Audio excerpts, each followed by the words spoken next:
काही गोष्टी अशा असतात की मला थोड्याशा नाही टाळता येत. तर मला वाटतं तुम्ही विद्याप्रसारक मंडळाबद्दल हे सगळे ठाण्याचेच असतात. विद्याप्रसारक मंडळाबद्दल आणखीन विद्याप्रसारक मंडळाच्या सगळ्या कॉलेजेसबद्दल मला वाटतं तुम्हाला सगळ्यांना माहितीच आहे. आणि आम्हाला 90वा वर्ष झालेलं आहे. विद्याप्रसारक मंडळाची 1935 साली स्थापना झाली. एक खाजगी मराठी शाळेतून आज तुम्ही या कॅम्पसमध्ये आहात. आमची 3 कॅम्पसेस आहेत. सर्वात मोठा कॅम्पस आहे, सर्वात मोठा नाही म्हणणार, 13 एकराचं कॅम्पस आहे. शाळेचं कॅम्पसेस 2 आहेत आणि आपल्या कोकणामध्ये कॅम्पस आहे जवळजवळ 7 एकराचा. आणि हा जो प्रवास आहे काय साध्या खाजगी मराठी शाळेत तुम्ही गगडेकर विद्या मंदिर या शाळेत जात असता, की जी गोठ्यामध्ये शाळा भरायची त्या गोठ्याच्या शाळेपासून हा जो प्रवास आहे, हा प्रवास मला असं वाटतं त्याचं कुठेतरी पोस्ट होती. आम्हाला सगळ्या विद्याप्रसारक मंडळाच्या परिवाराबरोबर आम्हाला ही साजरा करायचा होता. म्हणून आम्ही हा सांगीतिक कार्यक्रम 30 तारखेला ठेवलेला आहे. आणि या सांगीतिक कार्यक्रमाचे ते औचित्य आहे. 90 वर्ष विद्याप्रसारक मंडळाला पूर्ण झालेली आहेत. शाळा, कॉलेजेस, महाविद्यालय म्हणजे KG to PG असे सगळे कोर्सेस विद्याप्रसारक मंडळामध्ये चालतात. आणि पुढची 10 वर्ष सुद्धा फार महत्त्वाची वाटतात आम्हाला. कारण जेव्हा आपण शतक महोत्सव साजरा करावा 10 वर्षात, हे जर का बघितलं तर या गेल्या 90 वर्षामध्ये विद्याप्रसारक मंडळ कायम विद्याप्रसारक मंडळ नवनवीन कोर्सेस ठाण्यामध्ये घेऊन यायचा आमचा प्रयत्न आहे. म्हणजे शाळा झाली, मग सायन्स कॉलेज झालं, मग जोशी बेळीकर आर्ट्स कॉमर्स कॉलेज झालं, मग मॅनेजमेंट इन्स्टिट्यूट झाली, मग पॉलिटेक्निक कॉलेज झालं, नंतर कोकणामध्ये इंजिनिअरिंग कॉलेज झालं आणि आता लेटेस्ट म्हणजे आपल्या इकडचं इंजिनिअरिंग कॉलेज आपण चालू केलं आहे. म्हणून सतत बदल, नवीन उपक्रम आम्ही अजूनपर्यंत घेत आलेलो आहोत. आणि आमचे पुढचे जे प्लॅन्स आहेत की ठाण्यामध्ये एक चांगलं आर्किटेक्चर कॉलेज असावं असा आमचा नक्कीच माणूस आहे. आता आमच्या ज्या बिल्डिंग्स आहेत त्या सगळ्या बिल्डिंग जवळजवळ 50 वर्ष जुन्या आहेत. आम्ही त्या मेंटेन करत आलेलो आहोत.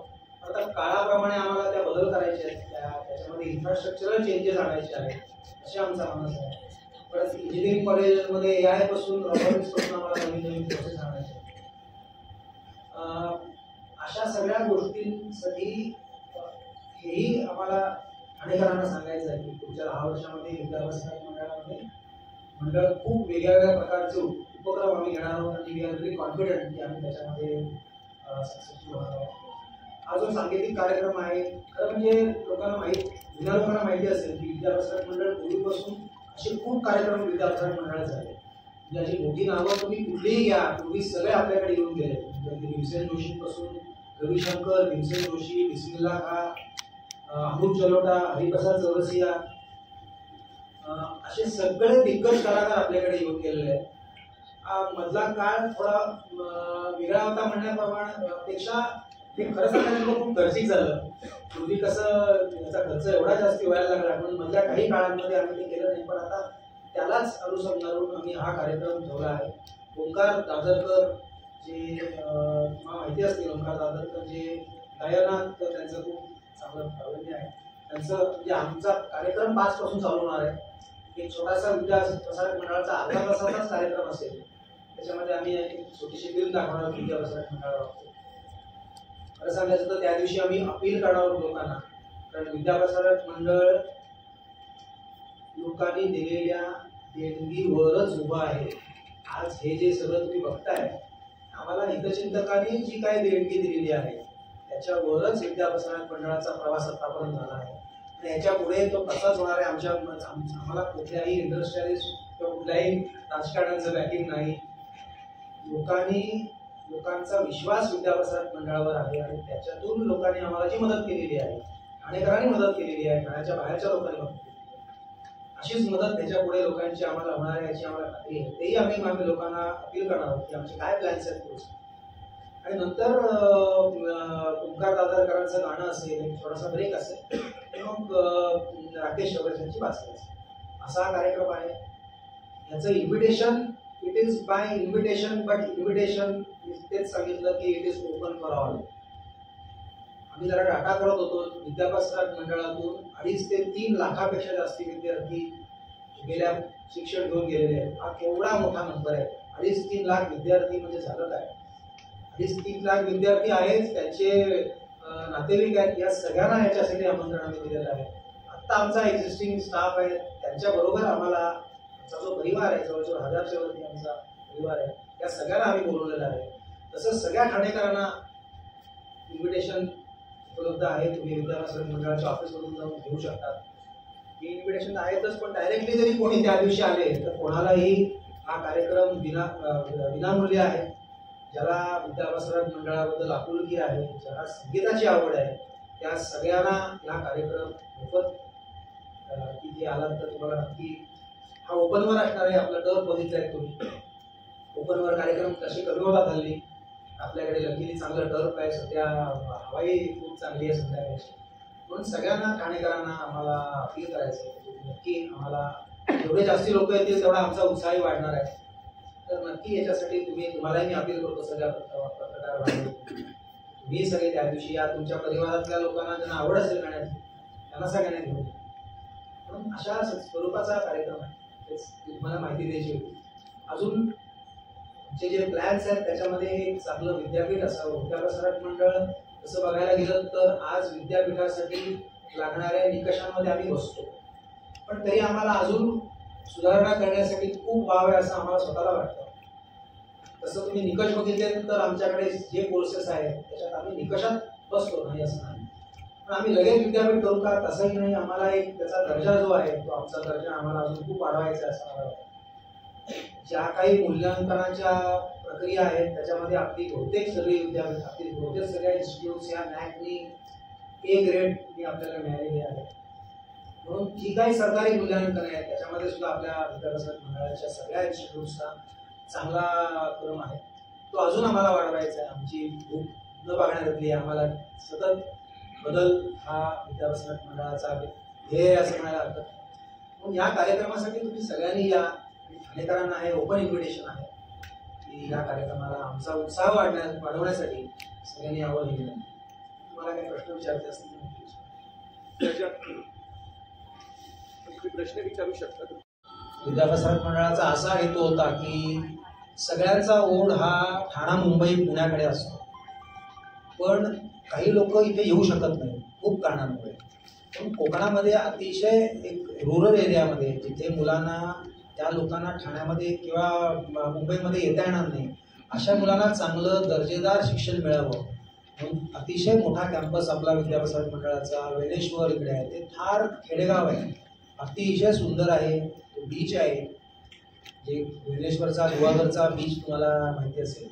तिथे जवळजवळ 30 एकरामध्ये ते कॉलेज पसरलेलं आहे. आणि अद्यावत कुठलीही IIT कशी असते तसं IIT सारखा तिकडच्या लोकल लोकांना त्याची तिथे चांगलं दर्जेदार शिक्षण आणि इन्फ्रास्ट्रक्चर मिळावं असा हेतू असल्या कारणाने आपण तिकडे गेलो आहोत. इकडून सुद्धा लोक तिकडे काही जातात, म्हणजे मुंबईची मुलं ज्यांना लक्षात येतं की बाबा, कारण तिकडे बाकी काहीच नाही, तिथे अभ्यासच करायला लागतो, पण ते रेसिडेन्शियल कॉलेज आहे. असंच मी सांगितल्याप्रमाणे या कॅम्पसमध्ये तुम्ही बघत असाल तर जे इकडे शिकलेले आहेत त्यांना बघत असाल तुम्ही सदोदित या कॅम्पसमध्ये काहीतरी काम चालू असतं. म्हणजे खूप वेळा आमचे प्राध्यापक आम्हाला सांगतात, डॉक्टर आता काम बंद करा. दरवेळेला काही ना काहीतरी काम आपलं चालूच असतं. काम का चालू असतं? कारण सतत बदल विद्याभ्यासक मंडळामध्ये तुम्ही बघितलं त्या कॅम्पसमध्ये सतत बदल चालू असतात. कारण आम्ही कुठेही थांबलेलो नाही आहोत. या गेल्या 90 वर्षामध्ये कॉन्स्टंट बदल, इन्फ्रास्ट्रक्चर म्हणा किंवा ही गोष्ट माहीत नसेल लोकांना. 25 वर्षापूर्वी ज्या वेळेला इंटरनेट किंवा फायबर ऑप्टिक ही गोष्ट माहितीही नव्हती कोणाला, आपलं पूर्ण कॅम्पस हे 25 ते 30 वर्षापूर्वी फायबर ऑप्टिकच्या जाळ्याने विणलं गेलेलं आहे. आता त्याचा खूप आम्हाला फायदा होतो. हे 25 वर्षापूर्वी विद्याभ्यासक मंडळ 2000 साली, म्हणजे आता किती झाली 25 वर्ष. तर त्यावेळेला फायबर ऑप्टिक हा कन्सेप्टच कोणाला नव्हता. इंटरनेट हा कन्सेप्ट फक्त IIT मध्ये ते होतं. पण तो विचार करून त्याचा आज फायदा आम्हाला खूप होतो आहे की पूर्ण आपला कॅम्पस हे फायबर ऑप्टिक ऑनलाईन त्याचा आता त्याला त्याच्याशिवाय पर्याय गत्यंतरच नाही. पण आम्हाला तेव्हा जी केलेली इन्व्हेस्टमेंट आहे आमची, पण त्यावेळेला तो दूरदृष्टीने आम्ही विचार केला की बाबा हे पुढे थोडक्यात ऑनलाईन आणखी फायबर ऑप्टिक जाळ्याशिवाय कुठलीही कम्युनिकेशन हे होणार नाही. त्याचप्रमाणे कधीतरी तुम्हाला आपण दाखवलं पाहिजे, विद्याभ्यासक मंडळाच्या प्रत्येक संस्थेच्या ज्या लायब्ररीज आहेत त्या लायब्ररीज बघण्यासारख्या आहेत. अप्रतिम लायब्ररीज आहेत. म्हणजे हल्ली लायब्ररीमध्ये मुलं कमी जातात, पण तुम्ही जर का जोशी पेडेकरच्या लायब्ररीत गेलात तर लिटरली ते बघण्यासारखं आहे की 200 मुलं तिथे बसलेली असतात. 600 मुलं. म्हणजे कारण तिथे एवढा खजाना आहे, कारण इतक्या वर्षाचा तिकडे साठलेला खजाना आहे तो प्रत्येक कॉलेजचा. म्हणजे जोशी पेडेकरचा असं सायन्सची लायब्ररी आपली जी सायन्स कॉलेजमध्ये जर्नल्स येतात, ती जर्नल्स मी तुम्हाला खात्रीने सांगतो की परिसरातल्या कोणाशी मला कम्पेअर करायचं नाही आहे. असं सगळेच कॉलेज आपलं काम चांगलं करत असतात. पण आमचा हे आहे की बाबा IIT मध्ये जो मुलगा शिकतो हे खर्चिक आहे, त्याच्यात किंमतच नाही, पण तो आम्ही खर्च करायचा ठरवतो आणि तो आम्हाला मुलांना जे काही चांगलं देता येईल, जे काही अद्यावत आहे, त्याला कुठेही जायची गरज नाही. हा मनापासून आमचा हेतू पहिल्यापासून आहे, तसंच तो पुढे राहणार आहे. सर भविष्यात MPSC किंवा सिव्हिल सर्व्हिसेसचे क्लासेस वगैरे? खरं सांगायचं तो प्रयत्न आमचा गेले 10 वर्षापासून चालू आहे आणि आमचा तो प्रयत्न आहे, पण समाऊ तुम्ही म्हणता तसं त्याच्यात आम्हाला पाहिजे तसं आम्हाला यश मिळालं नाही. कारण त्याला लागणारी कसं आहे, एक्सपर्टाईज जे आहे ना, ते एक्सपर्टाईज आमच्याकडे 3-4 जण अप्रोच झाले, पण नाही आम्हाला पटलं ते. पण आम्ही जेव्हा विद्यापीठ मंडळातर्फे काहीतरी करतो तेव्हा त्याचा तो दर्जा तेवढा राहायला पाहिजे. कारण येणारे खूप लोक येतात.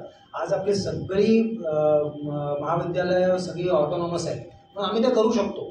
पण दर्जा जोपर्यंत तो येणाऱ्या माणसाचा चांगला नसेल तोपर्यंत मग मुलांबरोबर अन्याय केल्यासारखं होईल. आणि मुलं येणार विद्यापीठ मंडळासाठी, ह्या नावावर येतील. पण तुम्ही तो विचारलेला प्रश्न फार महत्त्वाचा आहे. आत्ता आमचा प्रयत्न चालू आहे, त्याच्यासाठी काही जणांबरोबर MOU आहे, पण ती गोष्ट महत्त्वाची आहे आणि आत्ता सुद्धा चालू आहे, नाही असं नाही. पण ज्या प्रमाणात व्हायला पाहिजे तोपर्यंत त्या प्रमाणात आम्ही we are not happy with the resources which we have right now. पण आम्ही याच्यावर नक्कीच काम चालू आहे आमचं.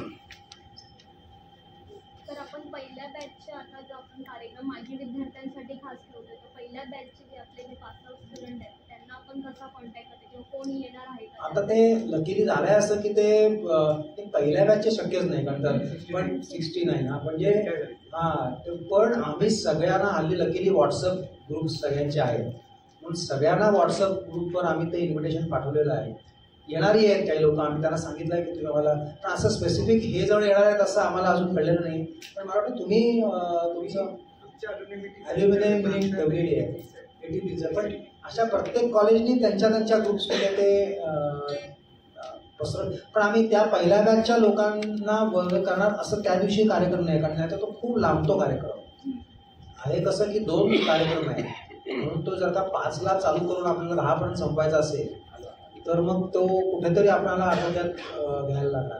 तर आम्ही इन्व्हिटेशन सगळ्यांना दिलेलं आहे आणि त्यांचे आपापले कार्यक्रम कॉलेजमध्ये चालूच असतात, म्हणजे ॲल्युमिनियस येतच असतात, त्यावेळेला आमचं भेट होतच. पण आम्ही त्या एका पहिल्या बॅचला असं त्या दिवशी बोलून त्यांचं काय करावं का तसं नाही आहे, कारण त्याचा कार्यक्रम खूप लांबतो. म्हणजे सगळ्यांनाच इन्व्हाइट केलेलं आहे. म्हणजे आपल्या मला वाटतं कॉलेजचीच 500 ते 600 लोक अपेक्षित आहेत. कॉलेजचीच जी लोक आहेत तीच 500 ते 600 अपेक्षित आहेत. शिक्षक, माजी प्राचार्य, त्या सगळ्यांना सगळी अगदी सगळ्या कर्मचाऱ्यांना आणि आम्ही विथ देअर फॅमिली असं आम्ही त्यांना सांगितलेलं आहे की म्हटलं ना, हा आमचा परिवारच एवढा मोठा आहे आणि आम्हाला तो पारिवारिक कार्यक्रमच करायचा आहे. म्हणजे असा सगळे एकत्र येणारा पहिला कार्यक्रम आहे. कार्यक्रम खूप झाले. म्हणजे सगळ्या विद्यापीठ मंडळाची लोक एकत्र अशा कार्यक्रमाला, पूर्वीच्या कार्यक्रम येत होते नाही असं नाही, पण तो असा 90व्या वर्षी होणारा असा हा मोठा कार्यक्रम मला वाटतं पहिल्यांदाच. एकंदरीत जुन्या आठवणींना उजाळा देण्यासाठी या कार्यक्रमाचा ती जी फिल्म आहे ना, ती जी फिल्म आम्ही दाखवणार आहोत, ती फिल्म अशीच तयार केलेली आहे की त्या फिल्म मध्ये त्याचा सगळा 90 वर्षाचा प्रवास आणि ती आठवणींचा उजाळणा. कारण आपण जिथे बसलेलो आहे तसं सांगायचं तरी म्हणजे इथे दलदलच होती ना, ही दलदलच होती. पूर्वी सरकारने ही जागा दिली आहे आपल्याला, दलदलच होती आणि आज तुम्ही बघताय त्याचं काय स्वरूप पालटलं आहे. आणि तशी ती शहराच्या बाहेरच जागा होती, आता ती शहरात आलेली आहे. ती शहराच्या बाहेरची जागा आणि तिथे आज एवढी 2.5 ते 3 लाख विद्यार्थी शिकून गेले आहेत. फार मोठा, हेच खूप समाधानकारक आहे. 3-1 लाख विद्यार्थी इथून शिकून गेले असतील. आत्ता सुद्धा एनी टाइम कॅम्पसमध्ये 15 ते 17 हजार विद्यार्थी असतातच. 15 ते 17 हजार विद्यार्थी एका कॅम्पसमध्ये राहण्यामध्ये आहे. एका कॅम्पसमध्ये त्यांची रेलचेल असते. ते खूप सॅटिस्फाईंग आहे.